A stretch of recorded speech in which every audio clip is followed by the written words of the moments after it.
So Mike, in this video we want to explore the psychology of consumer behaviour. I know this is something you're really passionate about, you've invested a lot of time in, you've done a lot of research and you've done a lot of reading around. So at a top level, tell me what the psychology of consumer behaviour is all about. So at the top level, this is about understanding what makes an individual consumer unique. And the key bit there is the individual consumer. We both know from all the work we've done around the marketing piece that marketing is much more about groups, about cohorts of the demographic division and all the rest of that good stuff that we've both studied previously. And that's fine from a marketing point of view. That makes sense. But when we get to sales and we get to that one-on-one or one to small groups or one to a team, what we need to understand if we want to get it right is, what is it about this individual, this unique person? And that's really at the heart of the psychology of consumer behaviour. It's about understanding, why would customer A want and seek to do these things or avoid these things, and what about customer B?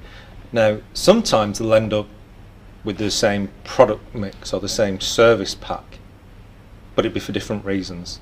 And that's the key thing, is understanding why for this person, why for that person, and so on. Okay, so exploring that a little bit further, what would you say the common mistakes people make when they start trying to focus on individuals rather than the wide group? What are the big pitfalls we need to avoid? The one that I would say is the most interesting to observe is where the seller, with the greatest intention of trying to understand the individual, can't help themselves but project their values onto them. And there's that phrase that I'm sure we're all familiar with, which is treat people how you would want to be treated. And that's part of the problem. It shouldn't be treat people how you want to be treated, it's treat people how they want to be treated. And this is about that projection of values. It's not the easiest thing because of what values are. So if you think about what makes us up as a person, then there's identity, there's beliefs, values, motivators.